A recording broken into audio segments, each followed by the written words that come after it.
So Alan, thank you very much for taking some of your valuable time to talking with me today here at 7 Acres.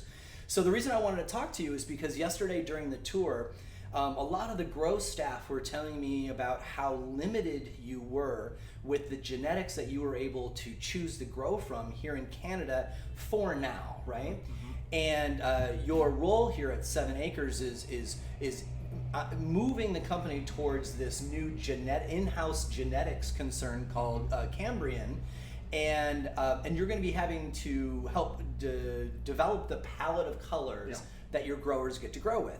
So let's start by talking a little bit about the state of play right now in Canada, and what your artificial bureaucratic limitations are to what you can actually grow. Right. In Canada, we are limited by what's legally available. We have a set of conditions where we have to be able to buy our genetics from an already licensed producer. So when day zero started, there wasn't a reservoir of black market material that came white all of a sudden. We had to go looking for white material, so to speak, and there were a very small number of producers, typically overseas, that we could get these seeds from. So everybody in Canada is basically tapped into the same reservoir of genetics, and we've been trying to optimize that ever since. So just to give folks an idea of how much you have access to that's white, that meaning like legally accessible, how many different chemovars do you think you have to choose from? Tens of, not hundreds of. So again, it's a very limited, whereas the other markets have, again, hundreds of strains that they can choose from. We are down to tens of strains. It's very, very limited. And that really commoditizes the product, right? If all of the LPs in Canada are picking from this very small candy bowl, there's a lot of similarity in product. Right. Yeah. So you have to really differentiate yourself on the quality of the material, because everybody, like you're saying, is generating roughly the same sort of cultivars. Right on. So that of course creates a situation where you want to start breeding more in-house, so that in your role you can help the LPs that are involved with 7 Acres and Supreme, the family, be able to widen their choices for plants to grow. And so would you tell me a little bit about Cambrian and how that is forming? Sure, yeah. Like Cambrian is looking at just that, is that we're looking at optimizing the genetics that is available for use for licensed producers, while at the same time optimizing the environmental conditions. We're trying to optimize both the genetics and the growing conditions for each of the different situations. What we're going to be doing is we've gotten access to a fairly large pool of genetics that we've been working on curating, and we're going to be going through and phytomining it initially and selecting out strains and then getting into more typical breeding programs. Phytomining, that's a new word for me. I like that. That's great. So this larger pool. So is there going to be a window where you can bring in new genetics, and so you'll be able to work with those, not just the small candy dish? Yeah, there is a window that's opening up in the legislation that we can bring in material, and we will be taking advantage of that at Cannabis. So you're probably at the point right now where you're scanning the globe for the stuff you're most excited to breed with, and putting it all on deck to bring it in during the window. Yes, we are going to have a very full shop when it opens up. So what kind of actions are you taking to identify those genetics around the world? I'm assuming that you're talking to lots of breeders and lots of people who've been doing this in the heritage years. Yes, and that we're going through and again taking advantage of what's available, and again, we're not just looking at what's happening and what's going to fit today. We're looking at it as a very long-term play.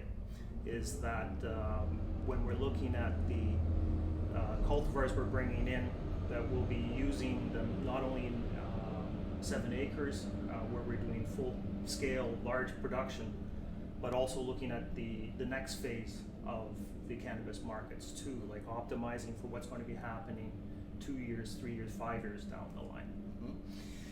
You know, in the States, we've had a lot of challenges with people taking chemovars that they love outdoors and bringing them indoors, and similarly, people taking chemovars they love indoors and bringing them outdoors. You know, I live on Vashon Island in the Pacific Northwest, and we constantly have challenges because we love like a lot of the sexy genetics from California, but a lot of that outdoor stuff doesn't work when you bring it in, and you do it on the Pacific Northwest Island where it starts to rain the first week of October. So for you, you are choosing genetics for a very particular indoor environment that also has glass up top. So you are also getting sun. So almost light assisted greenhouse, but it doesn't really feel entirely greenhouse. What are you looking for? What's your hit list of what you're looking for in genetics that you want to bring in that you can work with? Yeah, at 7 Acres we have a very specific clone to dock. We have we pump through a lot of harvests in one greenhouse, and to do that sort of scheduling on this sort of scale, we have to have plants that come to maturation in a very set period of time. There are some very exciting things out there that take 14 weeks to mature. We have a very set period of time, and that 14 weeks just doesn't work for us. So the first thing when we're looking at specifically here is the time frame for maturation.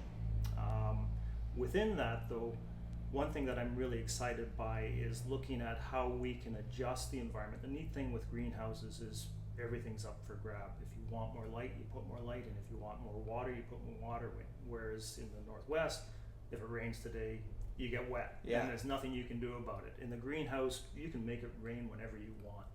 And to say, you know, if that, one thing I'm really excited by is looking at that like 14-week strain. What can we do with the environment to get it down to fit our timeline? How can we change the temperature regime? How can we change the light to make these ones that otherwise wouldn't be fitting in our system fit? So it's a really hybridization of the genetics and the production that makes them work here. That's interesting. When I was listening to your answer, I thought I knew where you were going. That you're going to take these 14-weekers and then cross them to much shorter finishers, and then you end up, you know, somewhere in the middle, and then you find a pheno in there that's especially short, and there you go. And there's probably going to be some of that. But the idea that you want to coax the bloom cycle to shorten by the environment, that was a surprise. So that must involve a lot of data collection. Exactly. Yeah. Will you explain that a little bit? Data is your friend. And that's, again, one of the things I was very excited when I started here was just how rigorous they keep track of numbers here. Both going ahead, like looking at, well, what happened if we did this, but looking at the records, how you can adjust and see what's happening with the various crops. You know, when you're saying about, you know, looking at adjusting the genetics to fit, that is a long term, but because cannabis is really a new crop, there's so much that we can learn with what we already have before we have to get in there and start adjusting the genetics. I always use the example of the agricultural revolution. With time, money, genetics, and production, they've been able to almost double production every 10, 15 years for corn for the last 30, 40 years. With cannabis, because it was illicit for so long, it hasn't been able to take advantage of that. Now, in the opportunity we have, we can do catch up. We can apply all we know about genetics, all we know about production, to get cannabis up to the level of like other agricultural crops in a very short period of time. You know, it's interesting because you say that cannabis is a new crop, right? And I know that like there's a whole bunch of heritage growers that cringe when they hear this because, you know, people are going back to, you know, Revolutionary era hemp, and then the cannabis land races coming in during the 70s and 80s from, you know, Thailand and Mexico and all that, and then you know, modern day the U.S. is producing some of the you know, the best genetics that have ever been in cannabis, and we've all been doing this for all this time, and yet we have not had access to the materials that you've had in with ornamentals and other types of plants for generations, right? Suddenly we've got analytics, and we don't have to hide, so we can spread out our space, and we can have multiple grow rooms, and then all of this fantastic technology to take data about the plants at its grows. So we all get that it's like a brave new world, right? Are you finding that the pace of development, and I'm not talking about GMO here, we're talking about traditional hybridization, how much more quickly do you think that development cycle increases now that you've got access to these types of materials? Yeah, all of a sudden we can take advantage of everything and everybody. For years it was, and just to step back, what you're saying about the heritage side of it is one of the standards we always use is, can we at scale produce what the guy with that one or two plants can do alone? So we are still using the heritage as our threshold, and to do it at scale at that quality and quantity is really the thing. So recognizing the great work that everybody's done so far, but being able to institutionalize it to make it a production component. So the second one is that we were saying about using making it jump ahead is all of a sudden we can go to a university and say, you've got a genetics department, can we buy some of your professor's time to work on this project? Can we work with you on these sort of things? We can go to a major financial institute and say, can we work out a relationship where you can help us fund this sort of work? It's really it's been a slow burn, like a nice warm coal fire. We're throwing gasoline on it. I find it interesting because I like that you gave the nod to the quality of small batch craft artisan flowers, and that your benchmark is to try to meet that quality. But then also, instead of having it in 25 plants that are all hand taken care of in somebody's basement, you're doing these huge grow rooms of it. At that point, the analytics and the automation that you can fine tune, become necessary. Because it was interesting when I did the tour yesterday.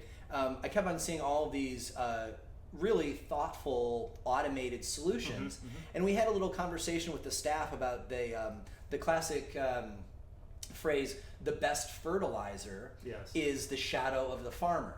And my question was, with all this automation, it's less time that the individual growers need to spend with each plant. And then the Matty, one of your lead growers, he says, but we're always looking for ways to add additional touch. And I didn't really understand that. And he explained to me that it's about, we want to automate so all the plants are getting the same love, which frees up his time to spend more time with the individual plants and see what else they need. And I thought that was pretty elegant, because I'm pretty staunch that hand watering is a great thing, because you spend a little bit of time with each plant. And but then when I see it rolled out at scale, where they're automatically all going to get watered the same and treated the same and heated the same and the same airflow, and these fantastic air socks that are underneath the tables, making the room very uniform, and that frees up the staff to give other sorts of care. And I was surprisingly convinced, right? Scaling is not usually where I come down, but the proof was in the pudding. The plants looked fantastic. They were thriving. There was zero pest pressure. And they smelled good, and then afterwards I got to try it, and they tasted fantastic as well. So bringing this all the way back to your idea of breeding for these environments, is that the target environment that you're breeding for? And what kind of freedoms does that allow you when you're breeding for that cozy environment? I'll take it. Yes, that's one of the environments. Like, we are looking at this big picture. Like, we are looking at this production in greenhouse at scale. And we're also looking at the next phase, which will be, might be growing in fields here. Oh. So we are looking at the whole spectrum. We're starting with the greenhouse because that's where we're from and that's what we know, but we're also looking at the big picture. But the freedom, it's just like you're saying, is that we can get to the point where every bud is exactly like the other one, and that we know, everybody knows that, you know, up and down the same plant, the quality changes. From one plant to the next, the quality changes. And if you're really talking about that premium quality product, the guy who buys it the person who buys it wants to know that they are getting the exact same thing every time.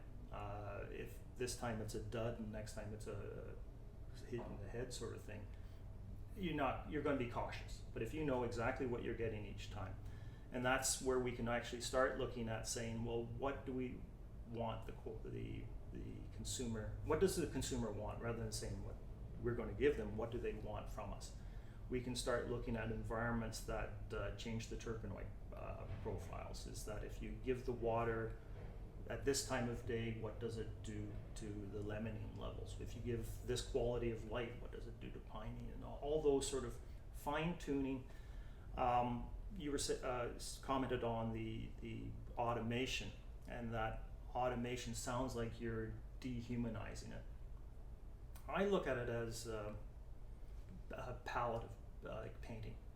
Is that if you have to mix every paint color and set them up yourself, you're going to be spending all your time doing that. You're not going to be doing any of the artwork. If the computer supplies all the different colors that you can add and change, you can actually do some pretty fantastic painting with that palette. The changing of light quality, quantity, can all do that. So to maximize the potential of all the genetics we develop, we can optimize the environment to fit that particular plant. I like that example. That's great. Good. So, so I know that you are busy building Cambien, so I'll let you go. But thank you very much for your time. I appreciate it. No right problem. on. Thanks a lot. Thanks.